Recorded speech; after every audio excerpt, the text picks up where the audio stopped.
নমস্কাৰ শৰীৰটো যথেষ্ট অসুস্থ কিন্তু তথাপিও তাৰে মাজতে যেহেতু আমাৰ কাৰোৱে মনটো ঠিক নহয় বিৰাট অশান্তিত জীয়াই আছো সেইবাবে মোৰ দুটামান কথা ক'বলৈ মন গ'ল আকৌ সেইবাবে ভিডিঅ'টো বনাইছো জুবিনদাৰ মৃত্যু ইতিমধ্যে 7 দিন পাৰ হ'ল আৰু 7 দিনতেই আমি কোনো ধৰণৰ কনক্ৰিট সলিউশন পোৱা নাই তেখেতৰ ন্যায়ৰ বাবে তেখেতৰ মৃত্যুৰ আৰু যি ৰহস্য আমি গম পালো সেই ৰহস্য ফাদিল এতিয়ালৈকে হোৱাব পৰা নাই লগতে যিকেজন ব্যক্তি সেই ঘটনাস্থলীত আছিল সেই ব্যক্তিকেজনৰ কোনো ধৰণৰ স্পষ্টীকৰণ আমি পোৱা নাই কোনো ধৰণৰ তেওঁলোকক কোনো ধৰিব পৰা নাই এটা কথাটো হল মই ক'ব বিচাৰিছো দুটামান কথা সিদ্ধাৰ্থ শৰ্মা আৰু শ্যামকানু মহন্তক লৈ পেলাই কাৰণ মই এওঁলোক দুজনকেই জানো বাকি তাত থকা সিংগাপুৰৰ যিকেজন অসম এছ'চিয়েশ্যনৰ লোক আছিল তেওঁলোকৰ কথাটো মই নকয় কাৰণ তেওঁলোকটো ইমান দিন নিমাত হৈ আছে কিয় নিমাত হৈ আছে মই নাজানো মোৰ কোনো আইডিয়াই নাই আসলতে ইমান ডাঙৰ ঘটনা ঘটি গ'ল কিন্তু তেওঁলোকৰ মাতেই নাই যা হওক প্ৰথমতে আহো সিদ্ধাৰ্থ শৰ্মাৰ ওচৰত সিদ্ধাৰ্থ শৰ্মা হৈছে one and only manager of Zubeen Garg since 10 to 12 years যিমান দূৰ মই জানো তেখেতক প্ৰথম সাক্ষাৎ হৈছিল মোৰ 2015 চনত আৰু তেতিয়াৰে পৰাই এতিয়া যেনেকৈ চৰ্চা চলি আছে তেখেত এগৰাকী অভদ্ৰ অসভ্য মানুহ তাত মোৰ কোনো ধৰণৰ আসলতে ডিনায়েল নাই তেখেত সঁচাকৈ এজন অভদ্ৰ মানুহ কোনো ধৰণৰ ব্যৱহাৰ তেওঁ নাজানে আৰু সেই সময়ত যেতিয়া মোৰ সাক্ষাৎ হৈছিল তেতিয়া মই একেবাৰে নতুন আছিলো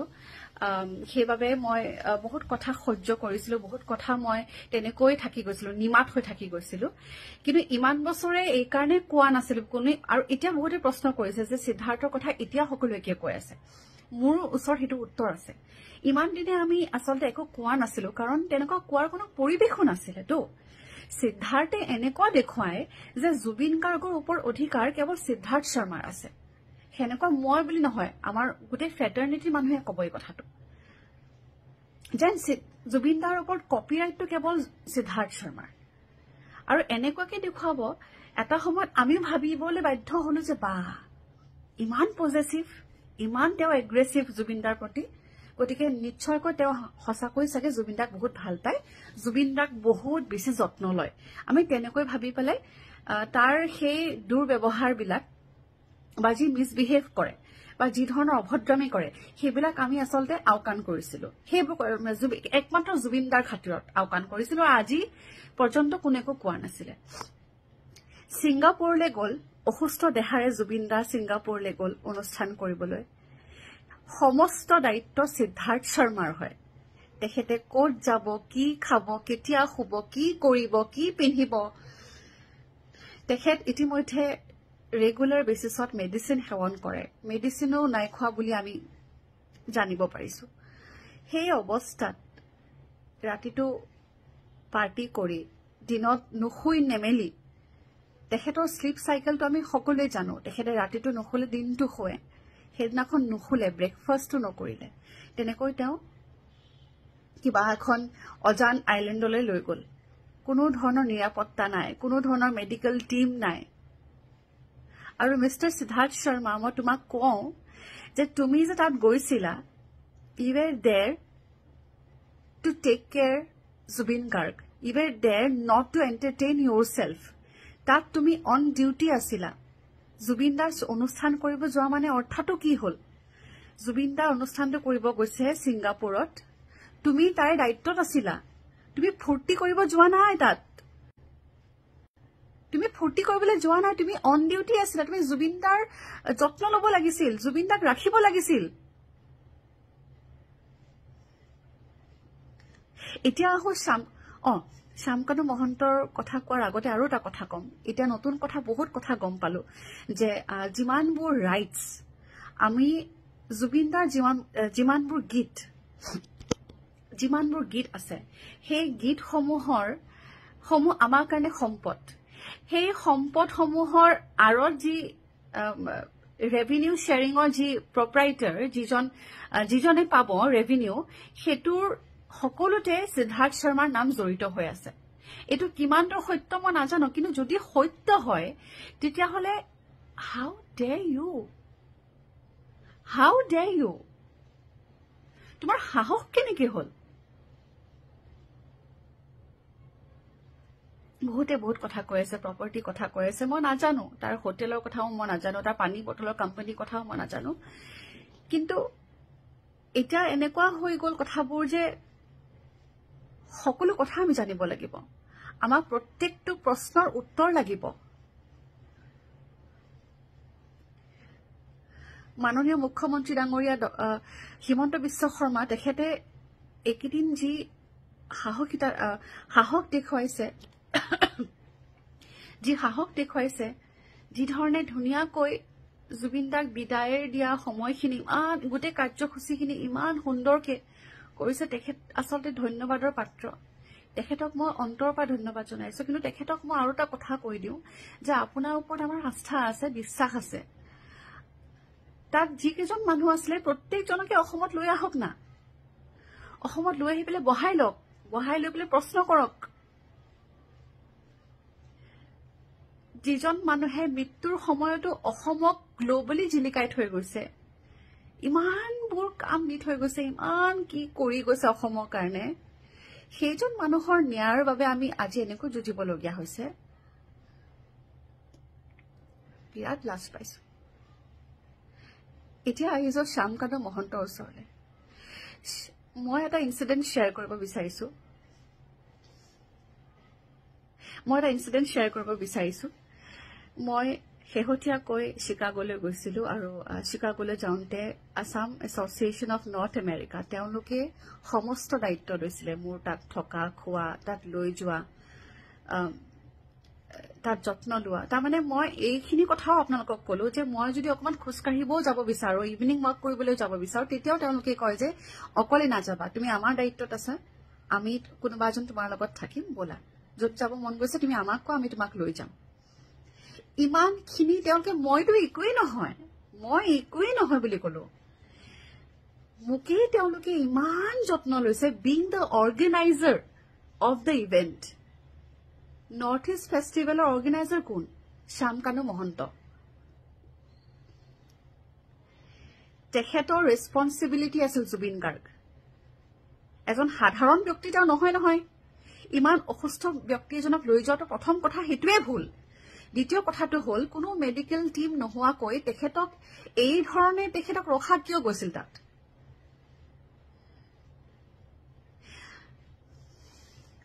আজি গম পালো, কালি গম পাইছো যে জুবিন দাৰ মৃত্যু হৈছিল 19 তাৰিখে, কিন্তু 20 আৰু 21 তাৰিখে নৰ্থ ইষ্ট ফেষ্টিভেল নাম সলাই পেলাই তাত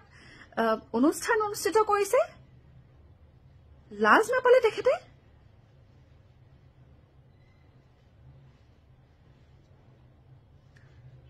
মানে মই বুজিব পৰা নাই যে কি ধৰণৰ মানসিকতা তেওঁলোকৰ। ইমান লাজ নাই আপোনালোকৰ? বিৰাট কষ্ট হৈছে, বিৰাট আঘাত পাইছো, বিৰাট লাজ পাইছো। তাৰমানে এইজন মানুহৰ কাৰণে আমি সকলোৱে এনেকৈ ভিডিঅ' কৰি এনেকৈ আপলোড কৰি থাকিবলগীয়া হৈছে, ৰাস্তাত আহিবলগীয়া হৈছে। মুঠতে মোৰ এটাই কথা, ছিংগাপুৰত এই যে জুবিন দাক যে এই লৈ গৈছিল, ইয়াত নে কি নাজানো, পাৰ্টিটোত প্ৰত্যেকজন অসমীয়া তাত থকা ছিংগাপুৰ এছ'চিয়েশ্যনৰ সিদ্ধাৰ্থ শৰ্মা, শ্যামকান্ত মহন্ত আৰু যত যিমান আছে আমি নাজানো, কাৰণ আমি সকলো কথা আমি এতিয়াও নাজানো। আমি যিমানখিনি কথা ভিডিঅ' ৰূপে আমি দেখি আছো ধাৰাবাহিকভাৱে, যিবোৰ কোনে আপলোড কৰিছে আমি সেইটোও নাজানো। আৰু ইমান দিনে ফোনকেইটা যে এনেকে যে আপলোড হৈছে, ফোনবোৰ আপোনালোকে চিজ কৰিব কিয় পৰা নাই? ফোনকেইটা আজি পৰ্যন্ত চিজ কিয় হোৱা নাই? সেইবোৰ প্ৰশ্ন মোৰ উত্থাপন হৈছে। ক্ষমা কৰিব, বহুত বেছি আৱেগিক হৈ আছো কাৰণে মোৰ চাগে কিবা কিবি শব্দ ভুল হৈছে, কিবা কিবি মই হয়তো কওঁতে কিবা ভুল কৰিছো। কিন্তু আমাৰ সকলোৰে এটাই কথা, অনুগ্ৰহ কৰিছো, অনুৰোধ জনাইছো, জুবিন দাৰ, আমাৰ মৰমৰ জুবিন দাক আমি জাষ্টিচ দিব লাগিব। এতিয়া মই দেখিছো বহুত মানুহে বহুত কথা উলিয়াইছে। ইতিমধ্যে মই আজি ৰাতিপুৱা এটা নিউজ দেখিলো, সিকিউৰিটি দাদাজনক সুধিছিলে কোন কোন আহিছিল তেওঁলোকৰ ঘৰলৈ তাত কৈছে যে জুবিন দা আহিছিলে বহুতবাৰ আৰু বহুত শিল্পী আহিছিলে তেতিয়া মোৰ নামটো লৈছে যে দীপলিনা আহিছিলে এবাৰ আহিছিলে তেখেতে সঁচা কথা কৈছে মই এবাৰ গৈছিলো যোৱা বছৰৰ কথা যোৱা বছৰ জানুৱাৰী মাহৰ কথা হেদিনাখন আছিলে গাপশপ মিউজিক এৱাৰ্ডত মই এংকাৰ আছিলো যোৱা বছৰ আৰু এংকাৰিঙৰ সময় ৰাতিপুৱা ভাগতে শ্যামকানু মহন্ত তেওঁলোকে আমাক ফোন মাৰিছিল আমাক কৈছিল যে তোমালোকৰ লগত আমাৰ কথা আছে মোক বুলি নহয় বহুত সিংগাৰক ফোন কৰিছিল বহুত গায়ক গায়িকাক ফোন মাৰিছিল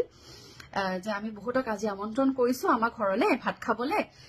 বহুত গভৰ্ণমেণ্ট অফিচিয়েলছ আহিব নন গভৰ্ণমেণ্ট অফিচিয়েলছ আহিব তুমিও আহিবা তেতিয়া মই কৈছিলো যে নাই মোৰ এংকাৰিং আছে শ্যামকানু দা মোৰতো দেৰি হ'ব তেওঁ কৈছিলে একো নাই সকলোৰে তাততো বহুজন যাব যেহেতু গাপশপ মিউজিক এৱাৰ্ড বহুত শিল্পী তাত থাকিব তেওঁলোকেও অনুষ্ঠানটো মানে এটেণ্ড কৰি ৰাতিলৈ আহিব আমাৰ ঘৰলৈ তোমালোকো আহিব পাৰিবা ঠিক আছে কথাৰ মতে কাম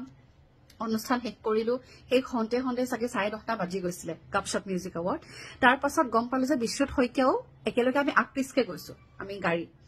আমি শ্যামকানু মহন্তৰ ঘৰ পালোগে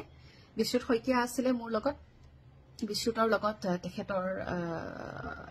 টিম মেম্বাৰ্স কোনবা তেওঁৰ বন্ধু বান্ধৱ আছিলে